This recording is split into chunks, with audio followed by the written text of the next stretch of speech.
first presentation this morning is by Shweta Janija, the partner at McKinsey Digital Doha, but will be represented by Edem Seshie, the associate partner head of Africa Payment Service Line. Please, a round of applause as make his way up stage for our first presentation this morning. Oh, there he is. Okay. If we don't clap, they won't come up. So let's clap.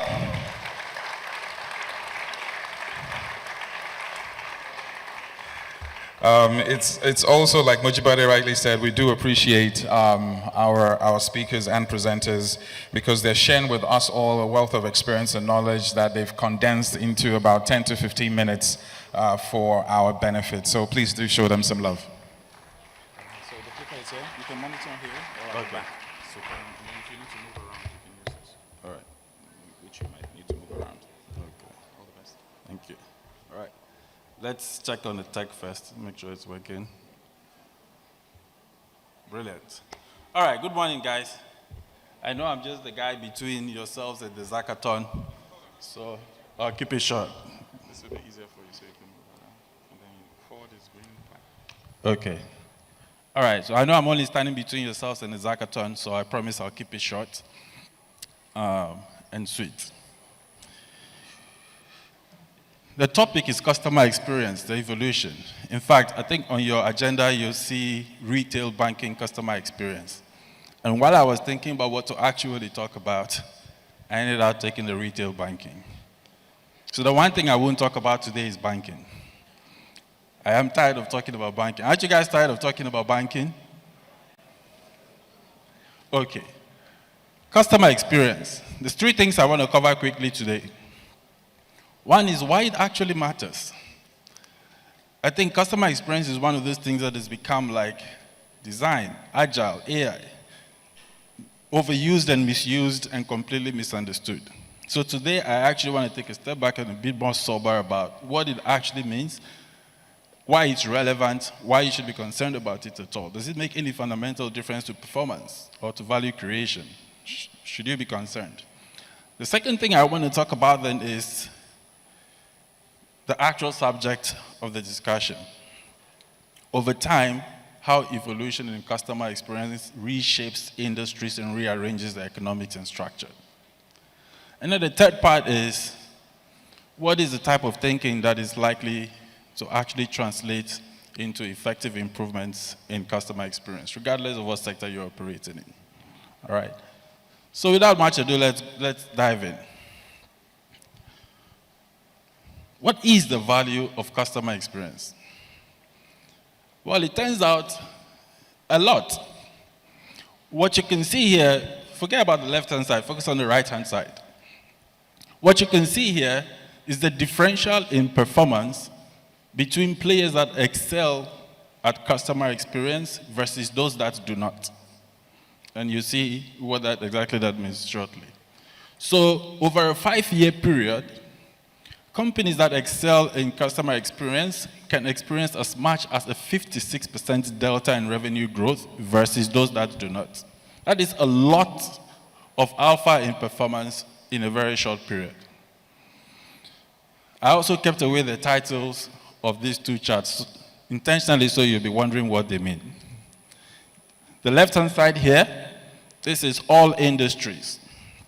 The right-hand side is retail banking. It's also not surprising that the impact is a little subdued for retail banking, but still very significant. So the bottom line here is this customer experience thing is not just some nice, fancy thing to do. It's not just about having nice, beautiful logos or pictures. That's not what it's really about. It's really about value creation and the performance delta. Now, it also turns out that if you're going to extract that kind of delta, you can't just participate in the business of customer experience. As you can see here, there isn't much of a difference. TRS is basically total returns to shareholders. There isn't much of a difference if you are somewhere between the third And the second, the third, the fourth quarter, no. Only the very top performers in customer experience see that delta in value. And this is a really important point. It's not enough to say, well, I also have a call center, I also have a customer service center, or I also have 2 people in customer experience. You have to be in the top bracket for that to actually make a difference. Otherwise, don't even do it at all. Super binary. It's either you're doing this thing exceptionally well, or you're wasting money on whatever you're doing. Right. But why is it so? Why does the value? I hope you guys can. Okay, fantastic. There is a very simple logic behind why customer experience does actually translate into superior value creation. On the left-hand side, you can also think of it as stacks or boxes of products. You can put all of these products together and you're trying to sell them to customers. It doesn't actually create a lot of value. These are siloed boxes of products. On the right-hand side is how the math works. When your idea of business, your idea of selling, your idea of production is following customers along their need journeys and trying to meet all of their needs, you just capture more revenue along the life of each and every one of those customers. Each customer helps you generate a lot more revenue than if you just have products that you're pushing. You miss a lot of opportunities for each customer if you're so focused on pushing products. But if you're really focused on the customer, you have an opportunity to create products that meet their needs and capture all of the value in the grooves versus what you can get in each one of those product boxes. That is ultimately the math that translates to value. Now that's the boring part, right? All this business and value creation talk. So I want to talk about the evolutionary patterns.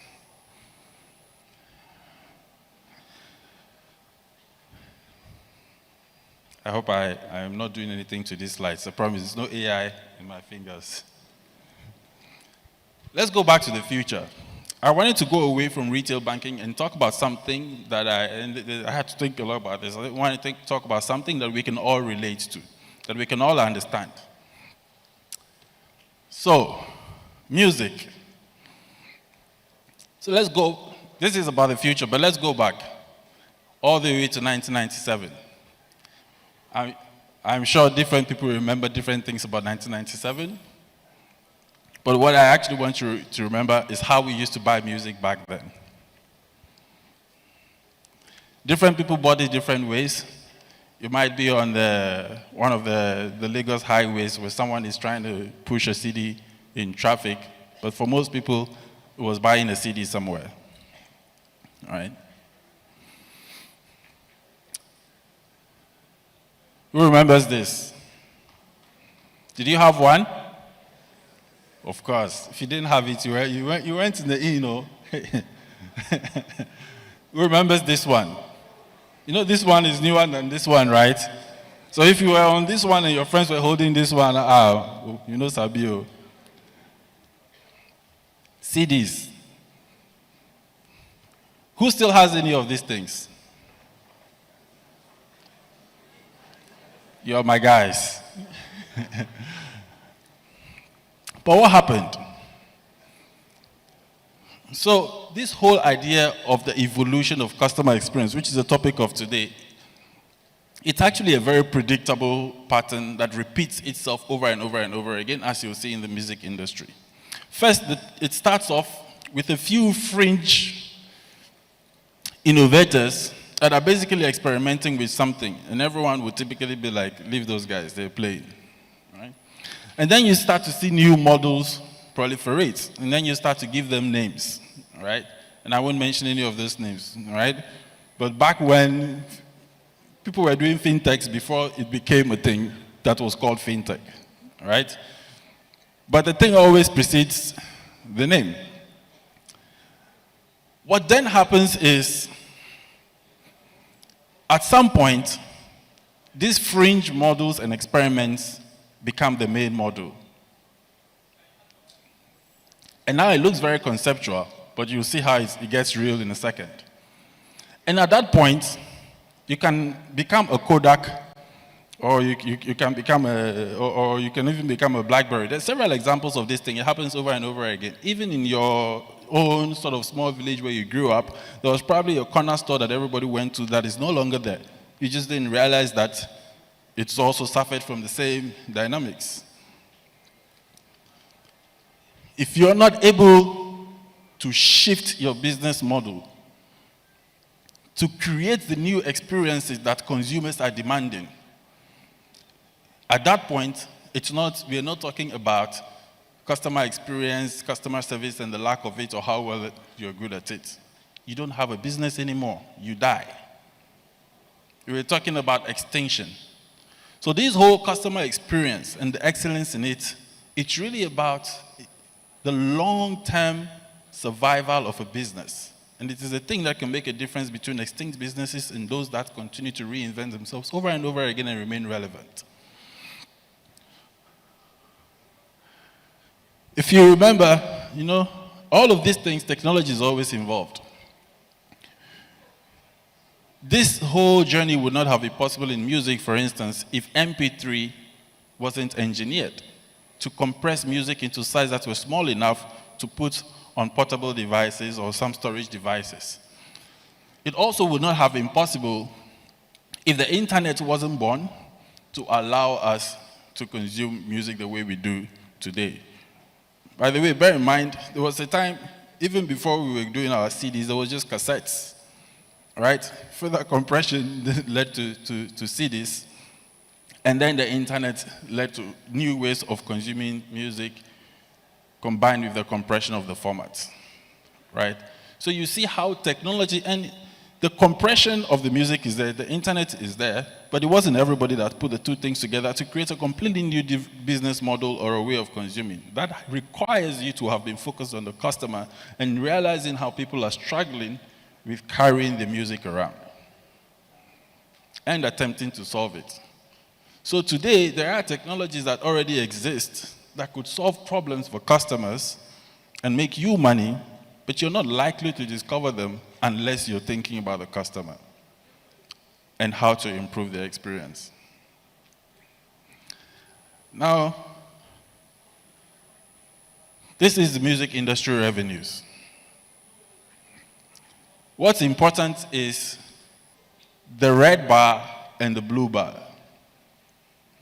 The red bar is the sales of physical music records, mostly CDs and cassettes. By 2001, so we're looking at this over roughly a 20-year period, right? Just to illustrate the points. The concept we were looking at the previous page, this is how it gets real, and it's not only in this industry. So you can see how physical record sales disappeared. And what has replaced it? Digital. And then when internet comes, streaming. And now, where do you think this mix would look like if we were standing in 2023?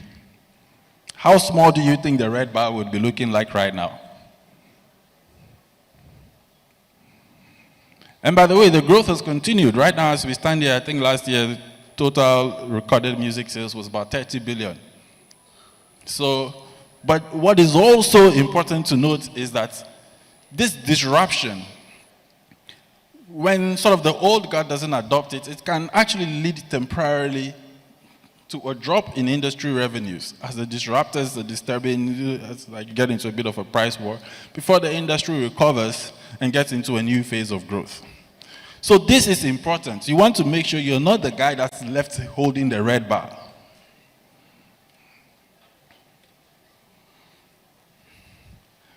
But how do you make sure you're not the guy that's left holding this red bar?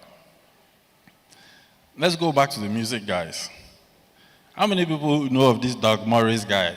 Anyone that says they still have CDs has to know this guy, or otherwise you send AI to come and test whether you're lying or not. So this guy is a true music man. Started off writing music, he's dabbled in some side singing, clearly wasn't his talent, but eventually became the CEO of Universal and of Sony Music. He also didn't believe in all this streaming and digital stuff. In fact, he said iPod users are thieves.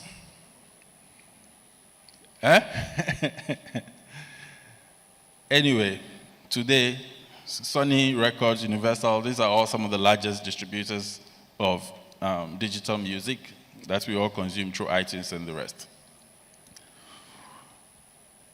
What is important is not the views Doug Morris once held, but that he was able to change them. And realize that the one thing he cannot fight against is his customers. If they want an experience, you have to go with it. Especially when the experience is already taking hold. It's not, and by the way, he won some wars. He shut down Napster, for instance, right? He shut down Napster. I don't know how many people remember Microsoft Zune. Do you remember Zune? Yeah. They signed a bad deal that ultimately didn't work out for them, but it was Doug Morris that drove that as well. So he fought and probably won some temporary battles. But the mega trend had already taken hold. The customer experience had already shifted.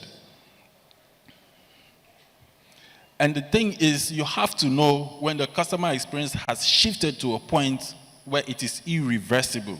Because what disruption means is that the economics and the structure of an industry are completely rearranged because customer choices have changed irreversibly. If they are reversible, you can't argue that structures will come back to where they were. But if those changes are not reversible, the structure will have to evolve with it.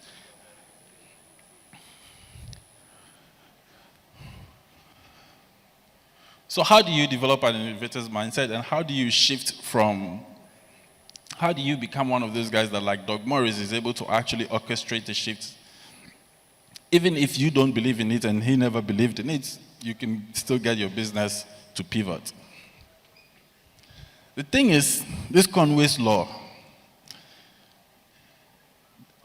one way I like to describe it is, you cannot ask someone to describe a color they have never seen. If you structure an organization a certain way, it will produce only the things that it is created to produce. If you want to excel at customer experience, if you want to design experiences that are truly exceptional, you also have to have within the organization the capability to actually do that.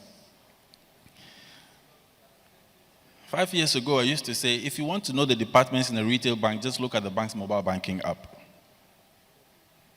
If you want to know the departments in a retail bank, look at the bank's mobile banking app. The tiles and everything are arranged perfectly to reflect the departments, and you'll see them there. But these days, everyone is evolving a bit, thanks to the competition from the fintechs. But what this says is that you cannot excel at customer experience unless you have rearranged the organization itself to be in a place where it can design the type of products that deliver exceptional customer experience. So we cannot say we want to keep the organization this way, the assembly lines are the same, the manufacturing lines are the same, the retail department has the same things, the bank has the same departments, but somehow we're going to make new products. No. It's a bit like Sony Records saying, we are going to keep these engineers that make cassettes. We're going to keep the distributors that distribute our physical devices, but somehow we're going to make revenues from streaming. Doesn't work.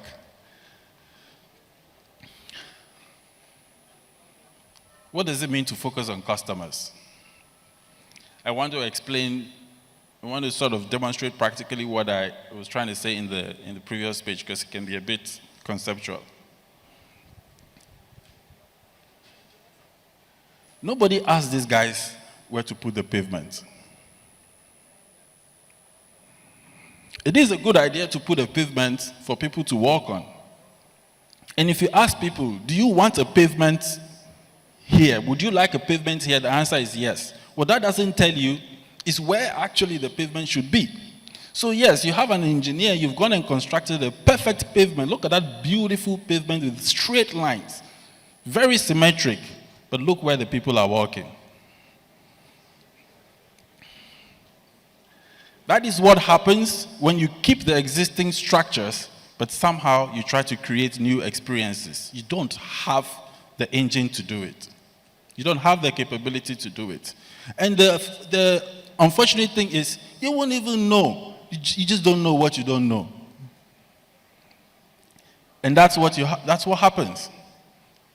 Beautiful pavement, everyone is happy. We have these fantastic pavements, and we might even cut a sword to launch it, but no one is working on it.